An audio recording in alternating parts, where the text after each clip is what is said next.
Good morning, everybody. So with today's video, this one should have done a long time ago because it came out in 1999. Hugo Boss Hugo Dark Blue. I surprisingly like this. This was a bit of a shocker for me.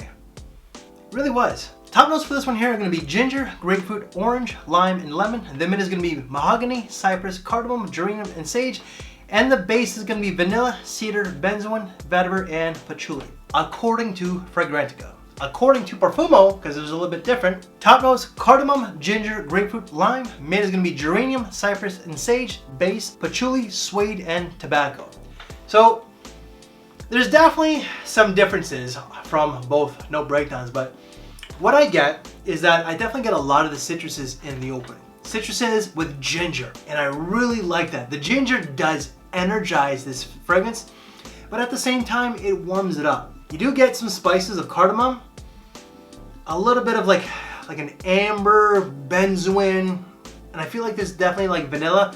I don't get suede though, but there's definitely the wood. So whether that's cedar, mahogany, whatever, is definitely wood. So it's citruses, spices, woods, amber, resinous, vanilla. But at the same time, here's the weird thing. I feel like there's lavender in this because there is a bit of a blue component.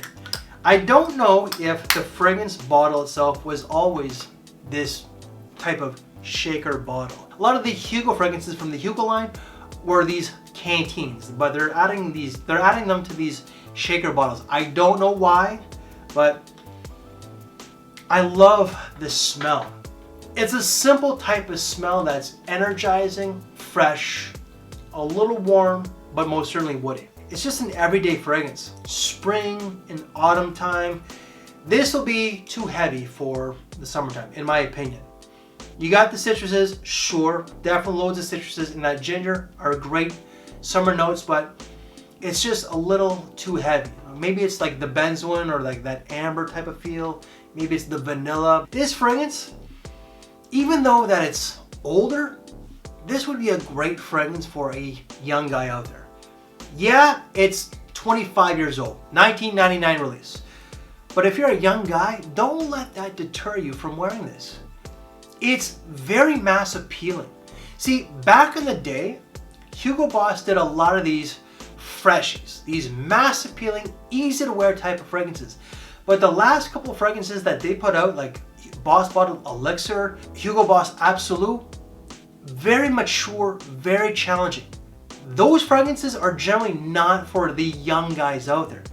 This is perfect for a young guy, but at the same time, someone in their 50s could rock this.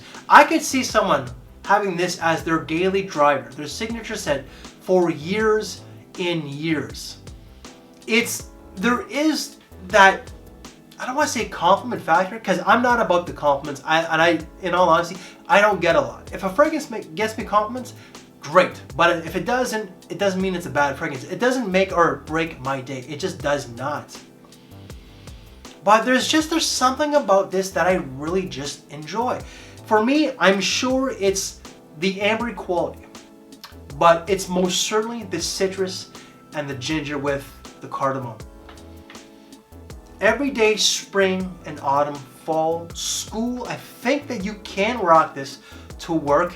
You know, I don't want to say it's professional wearing, but it's fresh enough for the office. This is not going to offend anybody.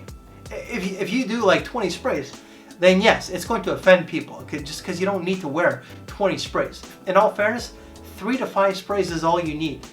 More than that, you're just insecure. In my opinion, if people need to smell your fragrance, then it's you that have insecurities. I am sorry, that is just my very honest, blunt asshole opinion, but I've been doing this for over 10 years. I'm not an influencer, but at the same time, I am an influencer because I'm a content creator. But you don't need to do like 10, 20 sprays with fragrances. You just don't. But this is just, oh my God.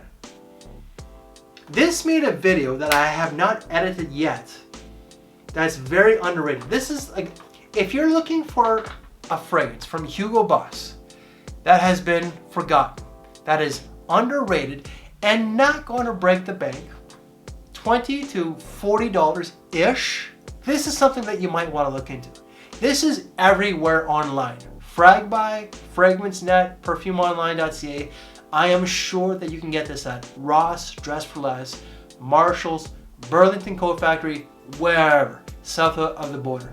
I have not seen these at Winners up here in Canada. Maybe they're there, here and there, and I have not seen these at Shoppers Drug Mart. Maybe every now and then, but for the most part, I just have not. This is just a great fragrance for the price tag, and the performance is decent. 6 hours, you can't complain.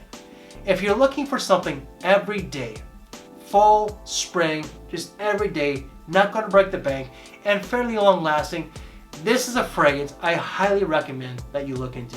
Definitely underrated, and it has been forgotten. Again, it's an old fragrance, and they put out so many fragrances over the years. It's bound to get forgotten, but for me, this is a bit of a hidden gem from the brand. And that is my honest take of Hugo Boss Hugo Dark Blue. If you like this very video, please leave me one of these. It does show YouTube and the algorithms that you like this type of content. If you like my asshole comment, like my very truthful one about overspraying, please leave me one of these. If you're one of these guys who just love honesty, leave me one of these. Trust me, it does help. Any other videos that I've done from this brand, they will all be in the description box below, so please check them out. And what videos to watch next? Well, whatever pops up right here. So thank you for the time, take care, and I will see you later. Thanks for watching, everybody.